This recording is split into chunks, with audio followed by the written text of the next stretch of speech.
Part 4 of our NBA defensive series will feature on-ball defense, angling, shading, forcing down the ball handler. So Royce O'Neal right here is defending James Harden. He is forcing him, angling him to use his right hand. So his right foot is high to take away his left-hand drive, and he is angling him to Rudy Gobert right here. So when he starts to drive, his job is to get on his hip and then to ride that hip out and not let him get back to his left hand.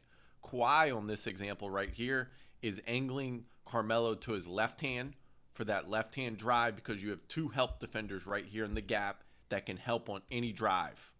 Kawhi does a good job of staying in front, which forces a contested three, and that ends up being a win right there for the Spurs. Now we have Klay Thompson right here guarding Kyrie. You can see he is angling him to his right to the help defense. So if Kyrie does beat Klay right here, then he has a rotating defender right here, the low man that can rotate to help. But if Kyrie gets middle right here, then that would mess up the rotations for the defense. Klay does a good job of getting a chest stop and a high hand contest. Now in this example for the Utah Jazz, they're going to force Spencer Dinwiddie to the baseline. So they're forcing him down, not allowing him to get back middle. It's an easier rotation right here because the low man can help, and then you can rotate here. He sinks. Donovan Mitchell then plays two. But if he gets middle here or cuts back middle, that would mess up their rotations. So forcing him down, they stay attached to his hip, which forces a long contested three. Now Wesley Matthews right here is forcing Jason Tatum down to his left hand. He has his left hand jamming his hip. Great job of staying attached to that hip with a high hand contest. Once again, now this is an example of Kawhi closing out on Ray Allen, who's one of the best shooters ever. Closes out and then is forcing him down. He's angling him to the baseline to Tim Duncan right here, not allowing him to get back middle. And you can see that from his closeout right here with his left foot high. Great job, which forces a contested long two. Now, once again, Kawhi is angling and shading KD to the baseline right here to the help because you got Danny Green helping here and then also Tim Duncan to help if necessary. Rides it out, forces him into that help.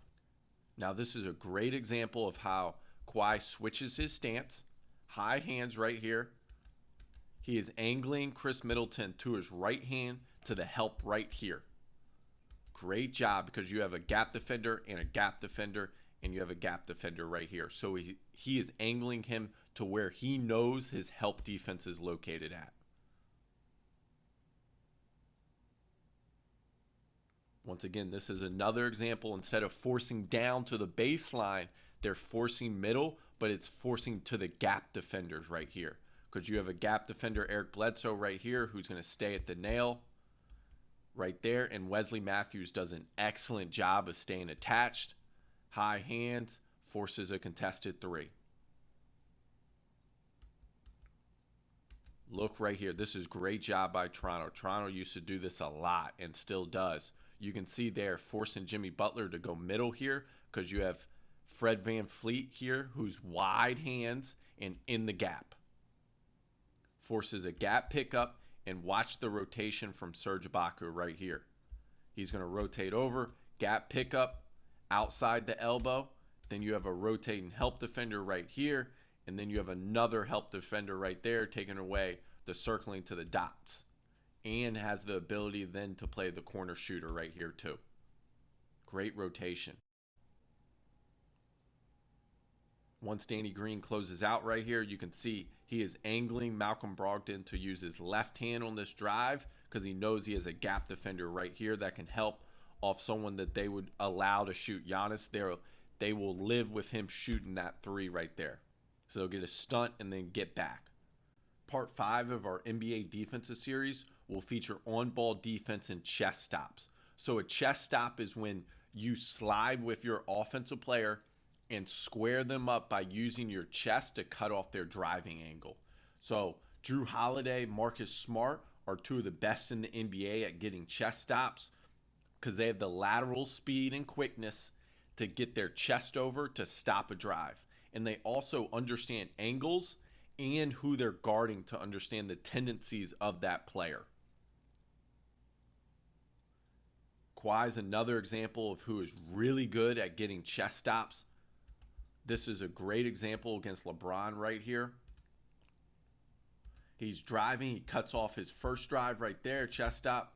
Now he gets another chest stop on a reach step right there. He has to spin back, which creates a turnover. Now, Tony Allen was one of the best at getting chest stops all time. So watch right here on KD. He's going to get his chest all the way over, and that takes away KD's driving angle, and he also gets a swipe on this one. Watch this angle right here. Watch how he's sliding, and watch his cross step. So I talked a lot about this in my Jrue Holiday defensive breakdown, but watch how he turns his hips right here, and he's going to cross step, and then using his hips, he's going to get back in front of KD with his chest, and then look at his hand swipe down right here to take away that ball. Just excellent defense right there from Tony Allen. You can see once he cross steps and turns his hips, that's how he gets a chest stop right there to take away that driving angle. Here's Eric Gordon right here. He uses his chest to really bump the offensive player to take them off their spot. It's also important to use your hands and keep your hands wide. Watch Daniel House right here on Dennis Schroeder. Watch how his hands are wide. Doing a really good job laterally moving his feet and getting his chest over. Another excellent example. Watch how he doesn't reach, because if you do reach on James Harden, he's going to swipe up and he's going to draw a foul. He's one of the best ever at that. So you got to use your chest to get over, keep your hands wide, and then go straight up. Watch how Jay Crowder guarding Giannis at the right elbow extended has a couple steps off, allowing him to shoot. Once he starts his drive right here, attacking downhill, he knows his scouting report once he sees that, so he's going to try to go left. Right there, he gets a chest stop. Great job by Duncan Robinson to help, and then you can get a high hand contest. But you can see he anticipated his move to get over to that left hand to get a chest stop. Part 6 of our NBA defensive series will feature contesting, passing, contesting shots, and then shot fake discipline. So when you can anticipate that an offensive player, like in this example, Ben Simmons is about to throw a pass, and you can use your outside hand of the side they're passing from to contest that pass, that can take away the timing of the offensive player catching it, or it could even lead to a turnover from a deflection. It's an important skill to have as a defensive player when you're guarding the ball, is you want to have active hands, because those active hands can lead to turnovers. Like you're seeing here, that could lead to, when the pass is being thrown, of you getting a hand up, tipping the ball, which could lead to a steal. Now we have high hand contest. So on this pull-up jumper, watch how Bam takes off with his left hand to have a high hand contest on the shooting side of Malcolm Brogdon right here to affect that shot. You always want to go with a high hand contest to affect the shot. Watch right here. High hand contest on the shooting pocket side of the shooter, and doesn't allow his body to interfere with the player landing either.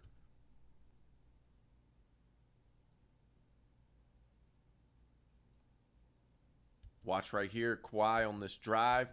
He goes outside hand right here on the shooting side of the offensive player to get a high hand contest, and it ends up being a block. Here's a great example of closing out and getting a high hand contest too on that shooting side pocket, and he ends up tipping the ball right there for a block. Jrue Holiday is great at getting the high hand contest. Watching this example, when Jimmy Butler goes into his fade right here, is Jrue Holiday contests with his left hand high and doesn't contest with his right hand to go across body, which would end up being a foul. Another way to contest a shot is a side contest. Is you just don't give up on the play once your offensive player gets a clean look, and you can't contest by being in front. You contest by being on the side, because that can really affect their shooting pocket and their shooting vision when they go up to shoot their shot. It happens a lot off ball screens for rear view contest. You want to get that side contest. Now, shot fake discipline. So you want to stay down until the offensive player leaves the floor. You always want to be second off the floor as the defensive player, because otherwise, really good offensive players will give a shot fake. D Wade was great at this, and get into your body, and then that draws contact and allows them for a three-point opportunity too if they do make the shot. So you always want to stay down until the offensive player leaves the floor, and then you jump and contest the shot.